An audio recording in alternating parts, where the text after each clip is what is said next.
नमस्कार दोस्तों, editorial classes में आपका स्वागत है। डेली करंट अफेयर को आगे बढ़ाते हुए आज हम देखने जा रहे हैं और इसका प्रमुख करंट अफेयर जो आपके वनडे एग्जाम्स के लिए काफ़ी इंपॉर्टेंट रहने वाला है, तो इसको कंटिन्यू करते हुए चल रहे हैं। तो देखते हैं आज का जो टॉपिक्स है इसको कवर करते हुए चल रहे हैं। तो दाविंची रोबोटिक प्रणाली पर प्रशिक्षण देने का कार्य किसके द्वारा शुरू किया गया है? तो दिल्ली एम्स के द्वारा शुरुआत किया गया है, जो दाविंची रोबोटिक प्रणाली पर यह काम करेगा और ये भारत का पहला ऐसा सरकारी मेडिकल कॉलेज बन गया है। रिम समझौता पे बात करेंगे। अटल टिंकरिंग लैब, जिसकी स्थापना 2016 में नीति आयोग के द्वारा अटल इनोवेशन मिशन के तहत किया गया था। साजिक्स 2025 की बात करेंगे, जो सऊदी अरेबिया और भारत के साथ ये ज्वेलरी क्या यानी कि आभूषण के बीच है जो व्यापार करने पे बल दिया गया था। धर्मांतरण विरोधी विधेयक के बारे में बात करेंगे। इसमें आजीवन कारावास की सजा राजस्थान के द्वारा किया गया है। नाइजीरिया में भारत का अगला उच्चायुक्त कौन होगा, इसके ऊपर भी बात करेंगे। तो चलिए इसको देखते हुए चल रहे हैं। तो अगला प्रश्न है कि उत्तराखंड में सतत पर्यटन को बढ़ावा देने के लिए कौन से अंतर्राष्ट्रीय संगठन ने भारत के साथ ऋण समझौते पे हस्ताक्षर किया? तो which international organization signed a loan agreement with India to boost sustainable tourism in Uttarakhand. तो उत्तराखंड अपने पर्यटन को आगे बढ़ाने के उद्देश्य से बहुत ज्यादा इनिशिएटिव ले रहे हैं, जिस कारण से आपने देखा कि उसमें पर्यटन को बढ़ावा देने के उद्देश्य से वहाँ पे उत्तराखंड में हर एक जिला में इस तरह से पर्यटन सेंटर भी बनाए जा रहे हैं। और यहाँ एशियन डेवलपमेंट बैंक, एशियाई विकास बैंक, जिसकी स्थापना कब होती है? 1966 में होती है। और इसका हेडक्वार्टर कहाँ है? तो हेडक्वार्टर फिलीपींस की राजधानी मनीला में है, इसका हेडक्वार्टर है। वहीं वर्ल्ड बैंक और अंतर्राष्ट्रीय मुद्रा कोष की बात करें तो वर्ल्ड बैंक का हेडक्वार्टर जानते हैं कहाँ है? Washington DC. और आईएमएफ का वाशिंगटन डीसी। और इसका जो दोनों का जो स्थापना होता है 1944 में होता है। 1944 में होता है। 1944 में किसके? तो ब्रेटन वुड्स सम्मेलन में किया गया था। ब्रेटन वुड्स सम्मेलन में किया गया था। ठीक है, ब्रेटन वुड्स सम्मेलन में इसकी स्थापना की जाती है। 1944-45 आपको याद रखते हुए चलना है। वहीं यूएनडीपी की बात करें तो यूएनडीपी के द्वारा जानते ह्यूमन डेवलपमेंट इंडेक्स जारी किया जाता है और इस बार 2025 में जारी किया गया। 2025 में जिसमें भारत को रैंकिंग 130 हासिल हुआ है, 130 रैंक हासिल हुआ है। और आपको पता है कि ये 1990 से United Nation development programme UNDP के द्वारा जारी किया जाता है। इसी में जो मुख्य रूप से आपका जीवन प्रत्याशा यानी कि लाइफ एक्सपेक्टेंसी पे बात की जाती है, उसमें आपका शिक्षा स्तर पे बात की जाती है और इसमें स्वास्थ्य स्तर को नापा जाता है। तो ये ह्यूमन डेवलपमेंट इंडेक्स किसके द्वारा? तो जिसे HDR भी कहते हैं, ह्यूमन डेवलपमेंट रिपोर्ट भी कहते हैं। और मुख्य रूप से ये किसके द्वारा? यूएनडीपी के द्वारा जारी किया जाता है। इसकी स्थापना है जो मुख्य रूप से पाकिस्तान के अर्थशास्त्री रह चुके महबूब अल हक और भारत के अर्थशास्त्री जो अमर्त्य सेन, उनके सहायता से इसको तैयार किया गया था और इसको यूनाइटेड नेशन डेवलपमेंट प्रोग्राम को इसको अडॉप्ट किया गया था। चलिए, तो यहाँ देख सकते हैं India ADB ink 126 million dollar loan pact to boost sustainable tourism in Uttarakhand. तो उत्तराखंड के द्वारा यह पहल शुरू किया गया है। उत्तराखंड के द्वारा अभी हाल ही में आदर्श संस्कृत ग्राम की बात की गई कि वहाँ पे आदर्श संस्कृत ग्राम भी विकसित किए जाएंगे। साथ साथ वहाँ पे जो भी बाहरी लोग हैं वो उत्तराखंड में जमीन नहीं खरीद पाएंगे, ऐसा उसने प्रोविजन लाया है। साथ साथ आपने देखा कि यूनिफॉर्म सिविल कोड को लागू करने वाला उत्तराखंड ऐसा पहला राज्य भी बन गया है।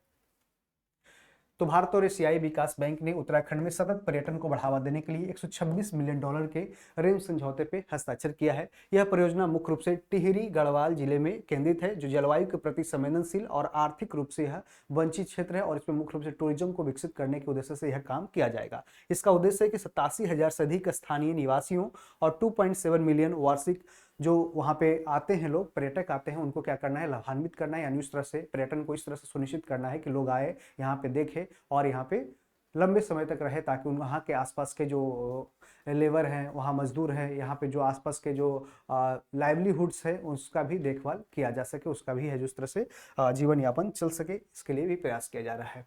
कौन सा संस्थान दाविंची रोबोटिक सिस्टम पर प्रशिक्षण देने वाला भारत का पहला सरकारी मेडिकल कॉलेज बन गया है? तो which institution has become the first government medical college in India to train on the da Vinci robotic system? तो दाविंसी रोबोटिक सिस्टम जानते हैं, ये दाविंसी है कौन? तो ये लियोनार्डो दाविंसी, जो इटली के महान मूर्तिकार कह सकते हैं, ये कहाँ के? तो इटली के थे और इन्होंने ही किया था जो द मोनालिसा पेंटिंग का नाम आपने सुना होगा, मोनालिसा पेंटिंग भी इन्होंने ही बनाया था, मोनालिसा। और द लास्ट सपर जो पेंटिंग था इसने ही किया था, लास्ट सपर। तो काफ़ी ज़बरदस्त है जो इस तरह से इनका परफॉर्मेंस रहा है। और यहाँ देख सकते हैं कहाँ के हैं, तो ये इटली के हैं। और ऐसा ही द विंची रोबोटिक सिस्टम है जो बनाया गया, और इसी पे प्रशिक्षण देने वाला भारत का पहला सरकारी मेडिकल बन गया है कॉलेज, दिल्ली एम्स बन गया है। क्या, नई दिल्ली का जो एम्स है वो बन गया है। ठीक है, तो AIIMS Delhi becomes first government medical college in India to train on da Vinci robotic system. इसमें जो सर्जरी कराए जाएंगे, दा विंसी रोबोटिक सिस्टम सर्जरी कराए जाएंगे, और उसमें इस तरह से जो प्रिसाइज किया जाएगा ताकि है जो कोई भी है जो यहाँ पे अचूक होने का सवाल ही नहीं पैदा होता है। यहाँ पे देख सकते किस तरह से ये रोबोटिक सर्जरी कराया जा रहा है। तो एम्स नई दिल्ली ने अपने कौशल, ई लर्निंग और टेलीमेडिसिन सुविधा केंद्र में दा विंसी सर्जिकल रोबोट का उद्घाटन किया है, और यह प्रणाली से प्रशिक्षण देने वाला भारत का पहला ऐसा सरकारी मेडिकल कॉलेज बन गया है। यह रोबोटिक प्लेटफॉर्म इंट्यूटिव सर्जिकल द्वारा एक समझौता पे हस्ताक्षर ये प्रदान किया गया है, और एम्स में अब प्रशिक्षण के लिए 2 रोबोटिक प्रणालियां हैं, दा विंसी और मेडट्रॉनिक द्वारा ह्यूगो रोबोटिक ट्रेनर, यानी कि मुख्य रूप से जो सर्जरी कराए जाएंगे इसकी 2 पद्धतियां इस तरह से अपनाई जाती है। और अभी हाल ही में दा विंची जो क्या रोबोटिक सर्जरी का भी ट्रेनिंग दिया गया है दिल्ली एम्स में। अगला है कि शिक्षक दिवस पर यूएई के सीबीएसई स्कूलों में अटल टिंकरिंग लैब्स का शुभारंभ किसने किया है? तो who launched the Atal tinkering labs in UAE, United Arab Emirates, CBSE schools on teacher day. तो किसने किया है? तो भारत के कौन है शिक्षा मंत्री, केंद्रीय शिक्षा मंत्री कौन है? तो ये धर्मेंद्र प्रधान है। और धर्मेंद्र प्रधान को अभी हाल ही में नेशनल एजुकेशन पॉलिसी 2020 में लाया गया था, उस पर अच्छी तरह से काम करने के लिए भी कलिंग रत्न पुरस्कार भी है जो दिया गया है उड़ीसा के द्वारा, और उड़ीसा से ही आते हैं। तो कौन है? धर्मेंद्र प्रधान है। और आपको बता दें कि ये क्या है, तो ये अटल टिंकरिंग लैब्स, अटल टिंकरिंग लैब ATL, ये इसके स्थापना अटल इनोवेशन मिशन, अटल इनोवेशन मिशन के तहत किया गया था, अटल इनोवेशन मिशन। और इसको लाया गया था नीति आयोग के तहत, इसको स्टैब्लिश किया गया था, नीति आयोग के सपोर्ट से इसको लाया गया था। और ये कब लाया गया था?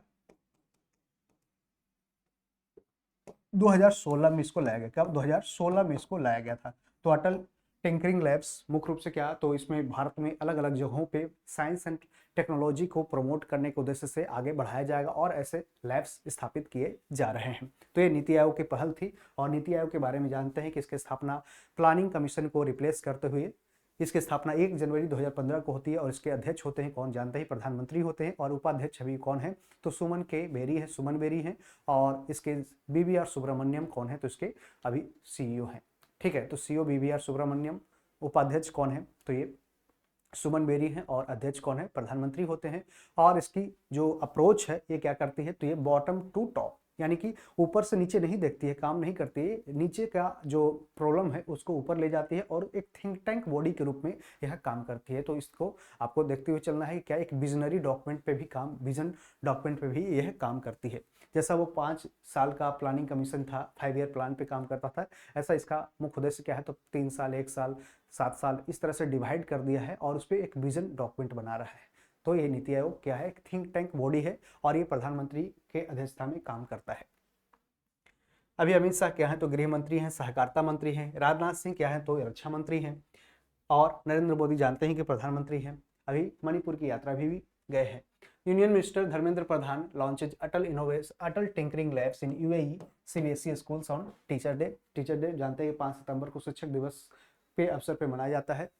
5 सितंबर को शिक्षक दिवस, जो डॉक्टर सर्वपल्ली राधाकृष्णन, जो भारत के पहले उपराष्ट्रपति के रूप में थे, उनके स्मृति में यह मनाया जाता है, उनके जन्म दिवस पे। धर्मेंद्र प्रधान ने दुबई में शिक्षक दिवस पर संयुक्त अरब अमीरात के सीबीएसई स्कूलों में अटल टिंकरिंग लैब्स का भी उद्घाटन किया। और सीबीएसई क्षेत्रीय कार्यालय और CEO दुबई द्वारा भारतीय महावाणिज्य दूतावास में आयोजित कार्यक्रम की शुरुआत गफ वृक्षारोपण, यानी एक पेड़ माँ के नाम से शुरुआत की गई। जानते हैं कि एक पेड़ माँ के नाम 2 अक्टूबर 2024 से प्रधानमंत्री नरेंद्र मोदी के द्वारा नई दिल्ली में शुरुआत की जाती है। और इसी के पहल को आगे बढ़ाते हुए अभी हाल ही में आपने देखा कि पर्यावरण दिवस के अवसर पर यहाँ पे क्या किया गया है, तो गुरुग्राम में मातृवन पहल की शुरुआत की गई है। तो कहाँ? गुरुग्राम।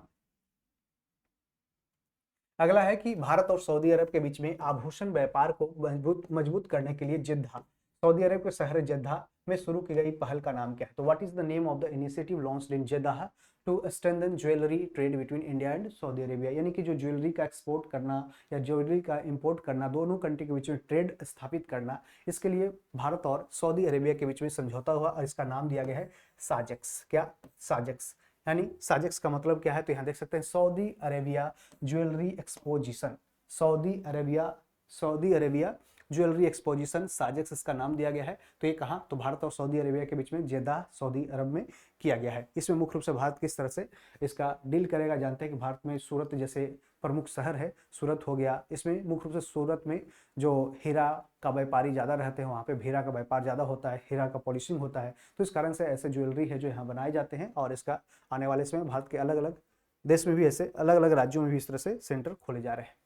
साजिक्स 2025 का शुभारंभ जेदा सुपरडोम में 11 से 13 सितंबर के द्वारा किया गया, CJEPC के द्वारा किया गया है, जो भारतीय वाणिज्य दूतावास और वाणिज्य मंत्रालय के सहयोग से, जो सऊदी अरब का है उसके सहयोग से यह दोनों में स्थापित किया गया है। इसमें 200 से अधिक प्रदर्शक रहेंगे, 250 बूथ रहेंगे, 2000 से अधिक अंतर्राष्ट्रीय खरीदार शामिल होंगे और प्रदर्शनियों में हीरे, रंगीन रत्न, दुल्हन के संग्रह, प्रयोगशाला में उगाए गए हीरे और सोना जो 18 कैरेट से लेकर 22 कैरेट है जो इसमें शामिल इसमें रहेंगे। ठीक है। अगला है कि भारत और फ्रांस ने हाल ही में आतंकवाद रोधी सहयोग को वहां मजबूत करने पर सहमति व्यक्त की है। कहां पर?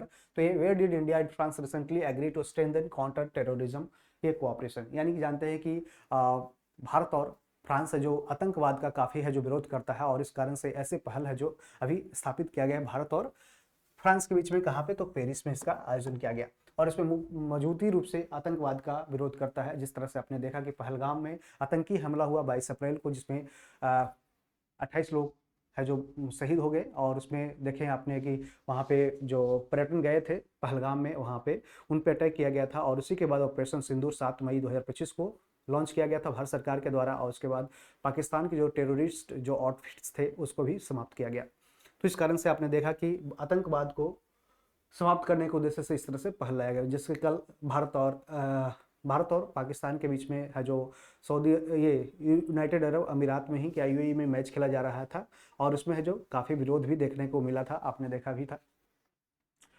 कि पाकिस्तान के साथ मैच नहीं खेलना है और पाकिस्तान टीम के खिलाफ है जो भारत ने जीत हासिल किया और इसमें भारतीय टीम ने एकजुटता दिखाते हुए वहाँ से हैंडशेक नहीं किया और साथ साथ है जो क्या तो अपना दरवाज़ा बंद कर लिया। इस कारण से एक थोड़ा सा कि हम आपसे साइडलाइन होना चाहते हैं, यदि आप जब तक आतंकवाद को बढ़ावा देते रहेंगे तब तक हम आपके साथ नहीं रहेंगे। तो एक संदेश भी दिया है। तो India France condemn Pahalgam terror attack at 17th counter terrorism meet. यहाँ पे कहाँ किया गया? तो पेरिस में किया गया और फ्रांस जानते हैं कि यूरोपियन महाद्वीप का एक देश है जो काफ़ी इंपॉर्टेंट कंट्री है, जहाँ पे इसके जो अभी राष्ट्रपति हैं कौन है? तो इमैनुअल मैक्रोन है और वहाँ पे भारत और फ्रांस के बीच में ही क्या किया गया था? इंटरनेशनल सोलर अलायंस की स्थापना जो की गई थी और किसके बीच में? तो भारत और फ्रांस के बीच में ही सहयोग करके इसको आगे बढ़ाने का प्रयास किया गया था। अभी इसका इंटरनेशनल सोलर अलायंस में है जो मुख्य रूप से 120 के प्लस है जो कंट्री इसमें शामिल हो चुके हैं और लगभग है जो और भी कंट्री आने वाले समय में शामिल है और यूनाइटेड नेशन के जितने सारे सदस्य हैं वो भी इसमें जुड़ने का उसको भी ओपन कर दिया गया है, विंडो ओपन है, तो कोई भी इसमें जुड़ सकता है। और इसका हेडक्वार्टर कहाँ है? तो भारत में ही, गुरुग्राम में, हरियाणा में। तो भारत फ्रांस ने पेरिस में आतंकवाद विरोधी संयुक्त कार्य समूह की 17वीं बैठक आयोजित किया। भारतीय प्रतिनिधि मंडल का नेतृत्व कौन कर रहे थे? तो संयुक्त सचिव विदेश मंत्रालय के थे केडी देवल और फ्रांसीसी पक्ष का नेतृत्व किया राजदूत ओलिवियर कैरन ने किया। विषय क्या रहा? तो कट्टरपंथ, ऑनलाइन दुष्प्रचार, आतंकवादी समूहों द्वारा उभरती टेक्नोलॉजी का भी दुरुपयोग किया जा रहा है। यानी कि क्या? तो radicalisation, online propaganda, misuse of emerging technologies by terror groups. तो ऐसे बहुत सारे प्रोपेगेंडा भी फैलाए जाते हैं टेरर आउटफिट्स के द्वारा, उसको भी समाप्त करने पे, उसको भी रोकने का प्रयास इसमें किया जाएगा। किस राज्य विधानसभा ने हाल ही में आजीवन कारावास के प्रावधान वाला धर्मांतरण विरोधी विधेयक पारित किया है? तो which state assembly recently passed an anti conversion bill with the life imprisonment provision. तो यहाँ पर राजस्थान सरकार के द्वारा इसको लॉन्च किया गया है। यानी कि जो भी यदि जबरदस्ती आपका धर्म बदलवाता है तो आपको उसके ऊपर आजीवन कारावास भी दिया जाएगा। तो ऐसे राजस्थान के जो वहाँ के मुख्यमंत्री हैं भजन लाल शर्मा, उनके द्वारा इस तरह से आगे काम इसमें किया गया है। ठीक है। तो Rajasthan assembly passes anti conversion bill with steep penalties, यानी कि यहाँ पे आजीवन कारावास की भी सजा दिया जा सकता है। और it contains the provision for life imprisonment and fines up to rupees 1 crore, यानी 1 करोड़ तक भी फाइन आपको लग सकता है यदि आप ऐसा करते हैं। ऐसा पीस एंड हार्मोनी मेंटेन करने के उद्देश्य से इस तरह से किया गया है, यानी कि शांति बहाल करने के लिए किया गया है।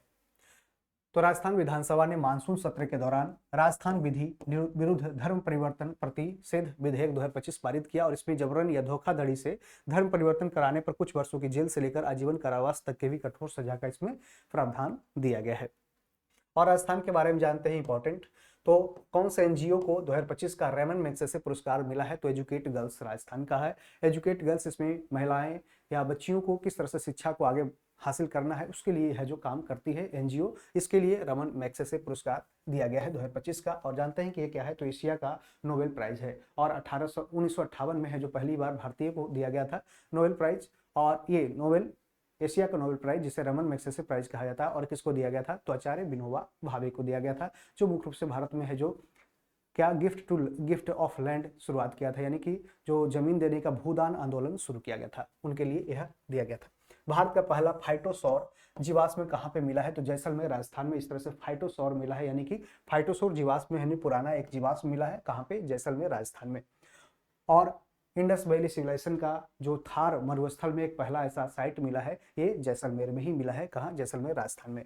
कोटा बूंदी में ग्रीनफील्ड हवाई अड्डे के लिए कितनी लागत मंजूर हुई है, तो 1507 करोड़। 1507 करोड़। जानते हैं ग्रीनफील्ड एयरपोर्ट क्या होता है और ब्राउनफील्ड एयरपोर्ट क्या होता है, इसको हमने बताया था। तो ग्रीनफील्ड एयरपोर्ट वैसे जो पूरी तरह से नए तरीके से बनाए जाते हैं, ठीक है, एक न्यू रूप से मैन्युफैक्चर्ड होते हैं और नए इंफ्रास्ट्रक्चर के साथ नए जमीन पे बनाए जाते हैं। लेकिन पुराने वाले क्या होते हैं, जो उसी को मरम्मत कर दिया जाता है और उसमें है जो नए तरीके उसमें मॉडर्नाइज करके उसको बनाया जाता है, तो उसको कहते हैं क्या, brownfield airport. Brownfield airport. Rajasthan में भारत ने कितने मेगावाट का सौर संयंत्र भी शुरू किया है, तो 500 मेगावाट का सौर संयंत्र भी शुरू किया है सोलर एनर्जी को टैप करने के लिए। जयपुर में कृत्रिम वर्षा के लिए कौन सी तकनीक का उपयोग हुआ है, तो जानते हैं कि ड्रोन और एआई आधारित है जो क्या, ड्रोन के माध्यम से क्या किया जाएगा, तो क्लाउड सीडिंग कराया जाएगा। इनमें सिल्वर आयोडाइड क्षेत्र, सिल्वर आयोडाइड यानी जानते हैं क्लाउड सीडिंग में सिल्वर आयोडाइड का भी प्रयोग किया जाता है। और इसका प्रयोग करके क्या, तो ये वाटर को, पानी को वहाँ पे बादल में संघनित करा के वहाँ पे वर्षा एक सीमित क्षेत्र में कराया जाता है। तो इस कारण से क्लाउड सीडिंग है जो कराने का शुरुआत किया गया है ड्रोन के माध्यम से। पहले हवाई जहाज या हेलीकॉप्टर जाता था और वहाँ उस तरह से काम करता था, छिड़कता था। अब क्या करेगा, ड्रोन यहाँ से भेजेगा ड्रोन, और ड्रोन जाके छिड़क देगा, उसके बाद है जो पानी है जो वर्षा हो जाएगी। स्वतंत्रता दिवस से पहले क्या, तो बीएसएफ ने, किसने, बीएसएफ ने राजस्थान में कौन सा अभियान चलाया है, तो ऑपरेशन, ये अलर्ट हो जाएगा क्या, ऑपरेशन अलर्ट। ऑपरेशन अलर्ट शुरू किया है, तो जिसे पहले जो बीएसएफ के द्वारा शुरुआत किया गया था ऑपरेशन सर्द हवा, जो गणतंत्र दिवस पिछला बार शुरू किया गया था गणतंत्र दिवस के शुभ अवसर पे, और उसमें पाकिस्तान से आने वाले घुसपैठियों को रोकने का प्रयास इसमें किया गया था, जो ठंडी मौसम में घुस जाता था। इस कारण से जो उस समय क्या, तो दिखाई नहीं पड़ता था, उसके लिए ऑपरेशन सर्द हवा शुरू किया था। ऑपरेशन सर्द हवा का भी नाम आपने सुना होगा, ऑपरेशन सर्द हवा, ठीक है। और ऑपरेशन अलर्ट क्या था, तो ऑपरेशन सर्द हवा और अभी हाल ही में ऑपरेशन अलर्ट शुरू किया गया है, जो स्वतंत्रता दिवस से पहले घुसपैठियों को रोकने का प्रयास किया गया राजस्थान बॉर्डर इधर और इधर मेघालय साइड, यानी मेघालय और राजस्थान दोनों को मिलाकर के इस तरह से काम किया गया है क्या, तो ऑपरेशन अलर्ट और बॉर्डर सिक्योरिटी फोर्स के द्वारा यह पहल को शुरुआत किया गया है। और जानते हैं बॉर्डर सिक्योरिटी फोर्स की स्थापना 1965 में की जाती है और इसके जो डीजी हैं, डायरेक्टर जनरल है दलजीत सिंह चौधरी हैं। नाइजीरिया में भारत के अगले उच्चायुक्त के रूप में किसे नियुक्त किया गया है, तो इनका नाम है अभिषेक सिंह। अभिषेक सिंह है नाइजीरिया में, जो अफ्रीकन कंट्री है नाइजीरिया, और यहाँ पे इस तरह से एक भारत की तरफ से राजदूत बने हैं कौन, तो ये अभिषेक सिंह बने हैं। और वहीं दिनेश के पटनायक, दिनेश के पटनायक का नाम आपको याद रखना है, दिनेश के पटनायक, ये कनाडा के क्या, कनाडा के राजदूत बने हैं, यानी भारत के राजदूत कनाडा में रहेंगे कौन, तो दिनेश के पटनायक। और भारत और कनाडा के बीच में जो संबंध है उसको अच्छी तरह से और भी मजबूत करना है, जो अभी बीच में खराब हो गया था। हालांकि अभी कनाडा के जो नए रेजिम चेंज हुए हैं, जिसमें प्रधानमंत्री नए बने हैं कौन, मार्क कार्नी, जो पहले जो राष्ट्रपति होते हैं वहाँ, ठीक है, तो राष्ट्रपति कौन, तो अभी बने मार्क कार्नी, और पहले कौन था, तो ये जस्टिन ट्रूडो वहां से संन्यास लिया है, ये इस्तीफा दे दिया है।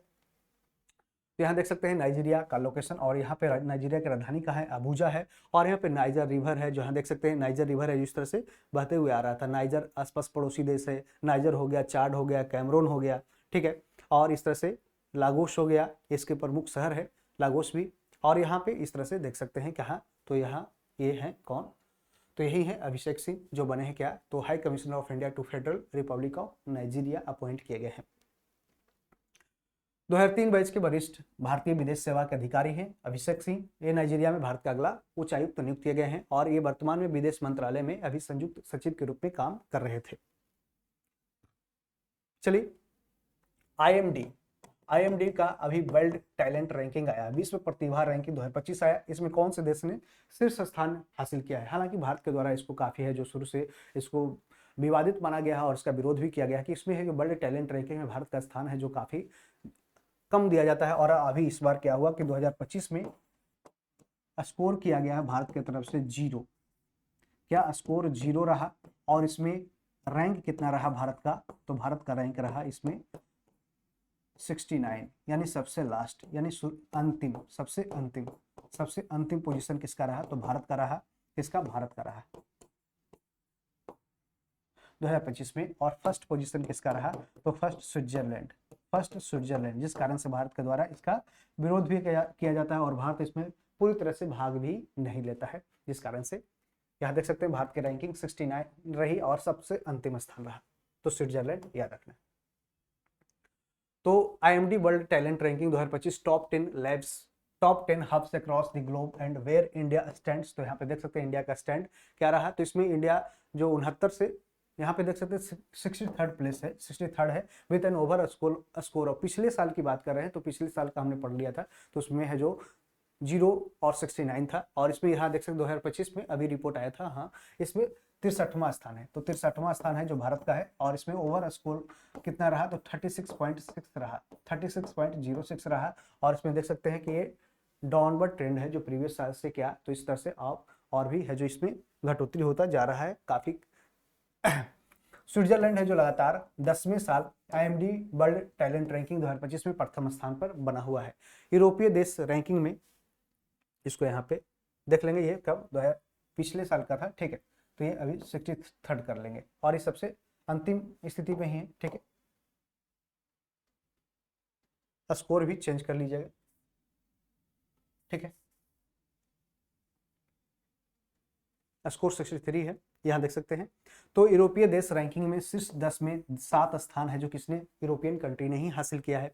और लग्जमबर्ग सिंगापुर को भी पीछे छोड़ते हुए दूसरे स्थान पर पहुंच गया जो 7वें स्थान पर खिसक गया है, यानी सिंगापुर का स्थान हो गया 7वां और लग्जमबर्ग का स्थान हो गया अब कितना, तो ये दूसरा स्थान हो गया है, ठीक है। और पहला स्थान किसका है, स्विट्जरलैंड का है।